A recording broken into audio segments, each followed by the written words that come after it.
Hola, ¿qué tal? Buenas noches, alumnos, y alumnas.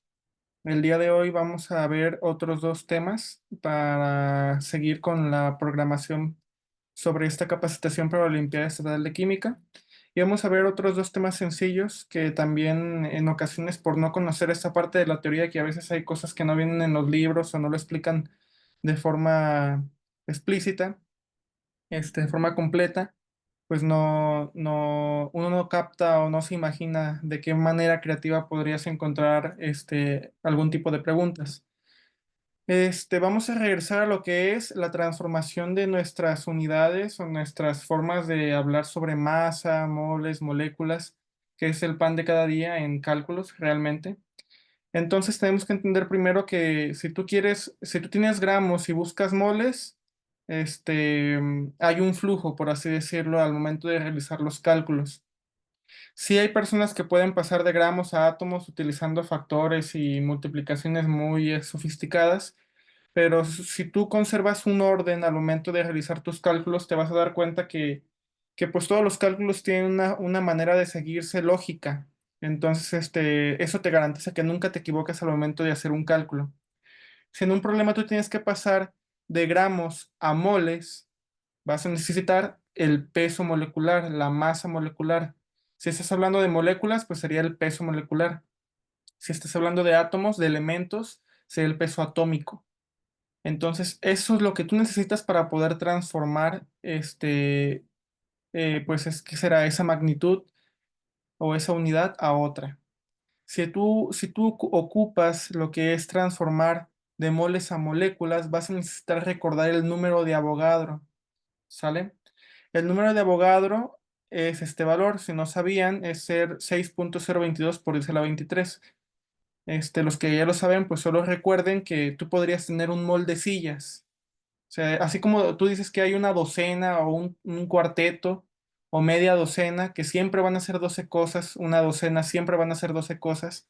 El número de Avogadro o un mol de sillas serían todas estas sillas, o un mol de tubos serían todos estos tubos, un mol de dulces serían todos estos dulces. Entonces, sí, el mol simplemente es una forma de agrupar elementos, partículas.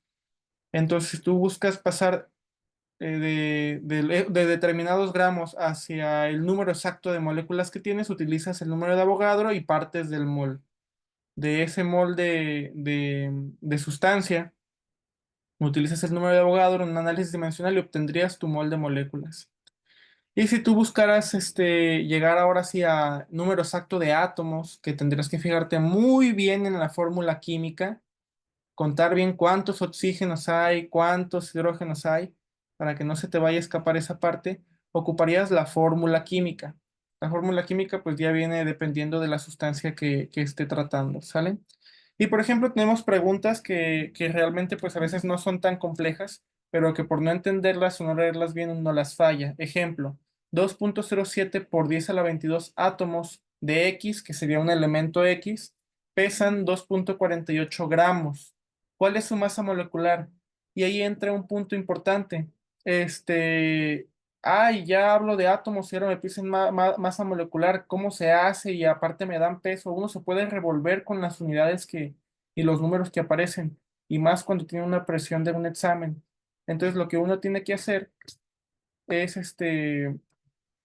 es concentrarse en qué es lo que nos están pidiendo. Primero, la masa molecular. Segundo, ¿qué es lo que necesitamos transformar? No sabemos hasta ahorita, pero la masa molecular tiene unidades que es gramos entre mol. Ya tenemos gramos, nomás nos faltan los moles. Y los moles los vamos a obtener a partir de los átomos. Entonces, los átomos es lo que necesitamos transformar, por lo tanto, ahí empieza el análisis dimensional. ¿Cómo se realiza? De la siguiente forma. Tenemos estos átomos y vamos a utilizar el número de Avogadro para obtener moles, que es lo que estamos buscando, masa molecular. Ya tenemos gramos, nos faltan moles. Entonces, átomos entre el número de Avogadro nos daría esa agrupación que serían los moles. Y obtenemos 0.344 mol. Realmente esto es muy sencillo, muy sencillo, pero al momento de hacer un examen estatal quizá los nervios te traicionen o algo por el estilo, pero simplemente tienes que tener la seguridad de las herramientas que ya posees para hacer estos cálculos sencillos. Ya tienes moles, pero esa no es la respuesta. Y en los incisos les pueden poner esa, porque, ya hice mi primer cálculo. Esa es la respuesta correcta. Error. Siempre hay que ver qué es lo que nos están preguntando, que en este caso es masa molecular. Y la masa molecular es gramos entre mol. Los gramos ya nos los dieron, los moles ya los sacamos, y esa sería la respuesta correcta, que de hecho es la que está en el examen. ¿Sale? Vamos con otro tema sobre mezclas líquido-líquido, homogéneas y heterogéneas. Hay diferentes tipos de mezclas, supongo que ya conocen los diferentes tipos de mezcla que hay, y se clasifican en homogéneas y heterogéneas. Homogéneas es si solo forman una sola fase. ¿Qué quiere decir? Por ejemplo, cuando tú mezclas etanol y agua juntos, tú solo ves una fase, ves que se integran, los dos componentes se integran y no se alcanza a distinguir cuál es uno y cuál es otro. Esa sería una mezcla homogénea. Y una mezcla heterogénea sería aquella en la que tú alcanzas a distinguir a sus componentes. Si tú mezclas agua y aceite, vas a ver que se separan y puedes distinguir sus componentes. En una pregunta de un examen te podrían poner varias sustancias. Estas son muy clásicas. Hexano, benceno, pentano, etanol, metanol. ¿Sale? Si tú recuerdas lo de química orgánica y recuerdas lo que es los alcanos, te darías cuenta que el hexano y el pentano pues es de esa familia de sustancias. Y los alcanos son todos apolares. ¿Por qué voy a meter lo que es el concepto de apolaridad y polaridad? Porque el punto clave para comprender estas preguntas es que no se nos olvide lo que es la polaridad de las sustancias. La polaridad de las sustancias surge cuando hay elementos que son muy electroatractores y ocasionan un desbalance de cargas. Y la familia de los alcanos, todos son carbonos e hidrógenos. No hay un átomo que sea electroatractor con respecto a la molécula y por eso son apolares, apolares. El benceno, si no lo conocen, deberían de buscar su estructura. No se las pongo aquí para que les quede de tarea.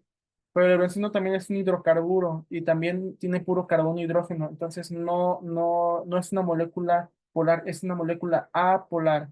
Y de hecho, todos los enlaces que están aquí son enlaces covalentes. La polaridad inicia con los enlaces covalentes polares, que se hicieron la tarea del seguimiento de la primera clase, ya sabrán a qué me refiero. Si no, es buen momento para que lo busquen. Y de este otro lado tenemos dos moléculas que es el etanol y el metanol. Los alcoholes son sustancias polares. Si ustedes hablaran de un alcohol con una cadena de carbonos muy, muy larga, es posible que pierda su polaridad, muy, muy posible. Pero la mayoría de los alcoholes comunes de corta y mediana cadena son sustancias polares. ¿Por qué? Porque tienen un oxígeno y un hidrógeno y el oxígeno ya genera un campo electroatractor y ya es una sustancia, una molécula polar. ¿Cuál sería la pregunta? ¿Dónde se observarían dos fases, mezclando dos de estos? Si tú mezclas hexano con benceno, verías una fase. Hexano con pentano, una fase.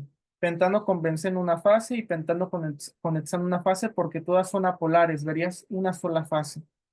Si tú mezclas etanol con metanol o etanol-metanol con agua o agua con cualquiera de estas dos, tú verías también una fase, porque el agua también es una molécula polar, ya que tiene enlace oxígeno-hidrógeno.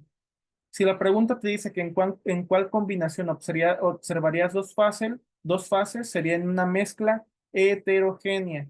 Y la mezcla heterogénea tiene que ver con una sustancia apolar y otra sustancia polar. Entonces simplemente ve muy bien los incisos, identifica cuál equivale a la mezcla heterogénea y con seguridad puedes seleccionar ese inciso para tener una respuesta más, un inciso más, un acierto más en tu examen. Por hoy esto es todo, para que no se cansen. Mañana continuaremos con más.